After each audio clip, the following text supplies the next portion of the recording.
মিডিয়াতে ট্রেন চলতেছে যে বলো বিসমিল্লাহ সুবহানাল্লাহ, কি রাগ করলা, এইরকম ভাবে সোশ্যাল মিডিয়ার ভেতরে বিসমিল্লাহ সুবহানাল্লাহ আলহামদুলিল্লাহ নিয়ে পোস্ট করে করে হাসি ঠাট্টা তামাশা হচ্ছে। জোরে বলেন নাউজুবিল্লাহ। আপনি যে কাউকে যদি জিজ্ঞেস করেন যে কি মামা রাগ করলা, আপনি বলতে পারেন, কিন্তু আপনি বলতেছেন বলো বিসমিল্লাহ সুবহানাল্লাহ, কি রাগ করলা। এই যে আপনি বিসমিল্লাহ সুবহানাল্লাহর সঙ্গে রাগ করলা বলে বলে ঠাট্টা তামাশা করতেছেন, জোরে বলেন তো বিসমিল্লাহ মানে কার নামে শুরু করা, আর সুবহানাল্লাহ মানে কার পবিত্রতা। তে আপনি বিসমিল্লাহ সুবহানাল্লাহ আলহামদুলিল্লাহ এগুলো নিয়ে হাসি ঠাট্টা তামাশা করতেছেন। সে তো গণক, সে তো মূর্খ, সে হলো হকার। তার ব্যবসা টিকানোর জন্য, মলম বিক্রির জন্য, মানুষের কাছ থেকে টাকা কামাইয়ের জন্য সুবহানাল্লাহ আলহামদুলিল্লাহ বলতে পারে, কিন্তু আপনি মুসলমান পরিচয় দিয়ে সেই বিসমিল্লাহ সুবহানাল্লাহ নিয়ে আপনি কেমনে হাসি ঠাট্টা তামাশা করেন? এর মাধ্যমে তো আপনি আপনার ঈমানকে নষ্ট করছেন। আর আপনি গণকের কাছে যাবেন, গণক আপনার হাত থেকে বলে দেবে অতীত বর্তমান ভবিষ্যৎ। চিৎকার করে বলেন তো অতীত বর্তমান ভবিষ্যৎ জানে কে?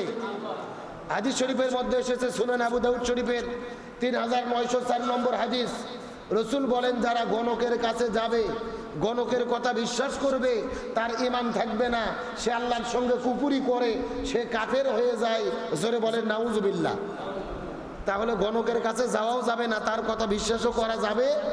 আর সূরা লোকমানের 34 নম্বর আয়াতে আল্লাহ তাআলা বলেন 5টি বিষয়ের জ্ঞান একমাত্র আল্লাহ ছাড়া কারো কাছে নাই। এমনকি এই 5টি জ্ঞান রাসূলের কাছেও ছিল না। 1 নম্বরে কিয়ামত কখন হবে আল্লাহ তাআলা ভালো জানে। 2 নম্বরে কোন মেঘের বৃষ্টি হবে, কোন মেঘের বৃষ্টি হবে না, এটা আল্লাহ তাআলা ভালো জানে। 3 নম্বরে স্বামী স্ত্রী মিলামিশা করার ফলে কখন সন্তান হবে, কখন সন্তান হবে না, এটা আল্লাহ তাআলা ভালো জানে। 4 নম্বরে কখনকার মৃত্যু হবে, এটা আল্লাহ তাআলা ভালো জানে। আর 5 নম্বর হলো আপনি আগামীকালকে কি উপার্জন করবেন, কি খাবেন, এটা একমাত্র কে জানে? গণক যদি আপনার ভালো মন্দ সব কিছু জানতো, তাহলে কোনো গণকের ছিঁড়ে পায়জামা, ছিঁড়ে লুঙ্গি আর ছিঁড়ে শার্ট পরে থাকা লাগতো না। কত গণক আপনি হাটে দেখবেন, যত গণক দেখা যায় প্রত্যেকের দেখবেন ছিঁড়ে পায়জামা, ছিঁড়ে লুঙ্গি, ছিঁড়ে প্যান্ট, ছিঁড়ে শার্ট। গণক যদি আপনার ভবিষ্যৎ জানতো, ও নিজের হাত দেখে নিজের ভবিষ্যৎ নিজে ঠিক করতে পারতো না।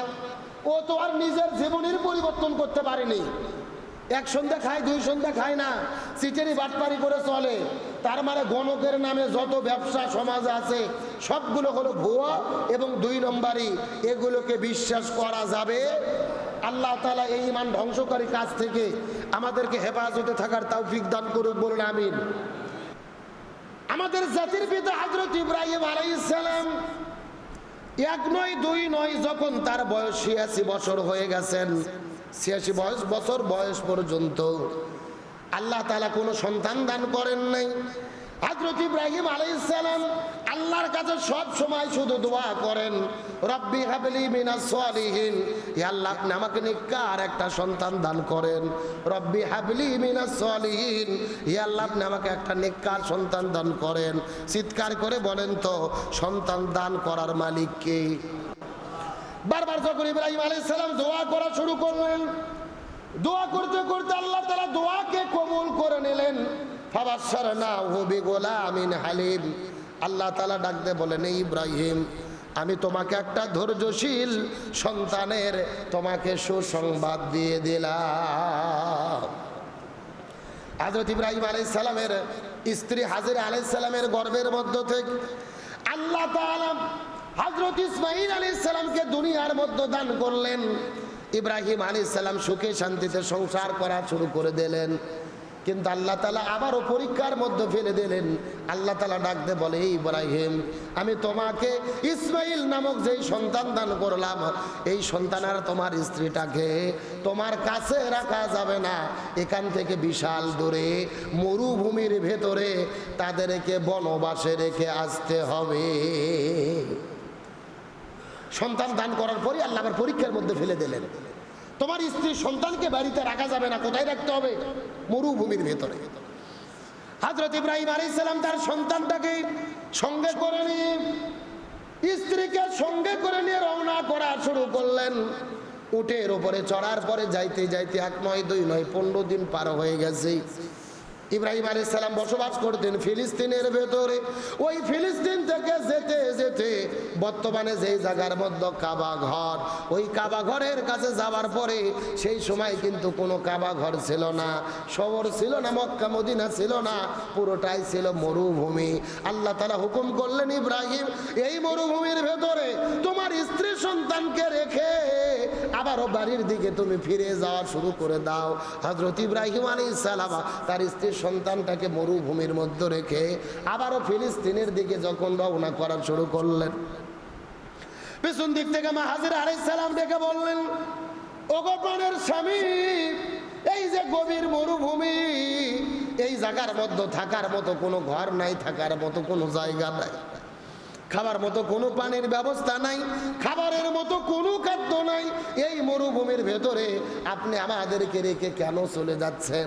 এর পেছনে কারণটা কি বলেন তো দেখি। ইব্রাহিম আলাইহিস সালাম মনের কষ্টে কোনো কথা বলে না। ইব্রাহিম আলাইহিস সালাম আবার চলে যাওয়া শুরু করলেন। পেছন দিক থেকে হাজেরা ডাক দিয়ে বলে, প্রাণের স্বামী, আল্লাহকে আপনাকে হুকুম করেছে নাকি? আল্লাহর হুকুম পালন করার জন্য আপনি কি আমাদেরকে মরুভূমির মধ্যে রেখে চলে যাচ্ছেন নাকি জানতে চাই। হযরত ইব্রাহিম আলাইহিস সালাম আকাশের দিকে একবার তাকিয়ে নিচের মাটির দিকে তাকায়া আস্তে করে যখন কাল্লাটা ঝোঁকায় সমর্থন করলেন যে, হাজেরা, আল্লাহ হুকুম করেছেন, এই জন্য তোমাদেরকে মরুভূমির মধ্যে রেখে যাওয়া হচ্ছে।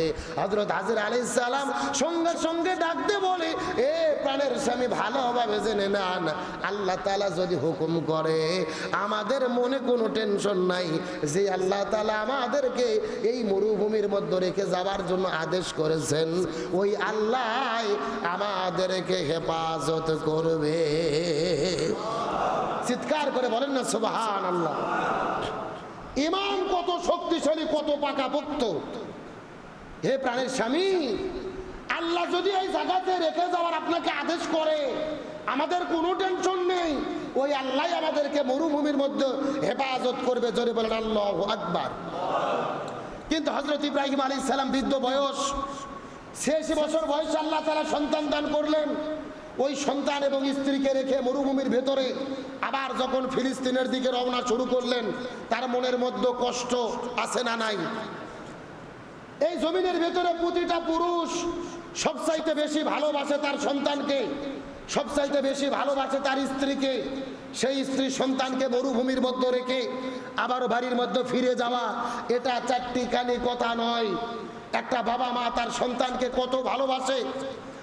জিলহজ মাস আমাদের মধ্যে চলতেছে। জিলহজ মাসের আমল সম্পর্কে আমি গত জুমায় আপনাদের মধ্যে আলোচনা করেছি। এই জিলহজ মাসের অন্যতম একটা আমল হলো আল্লাহর সন্তুষ্টির জন্য কুরবানি করা।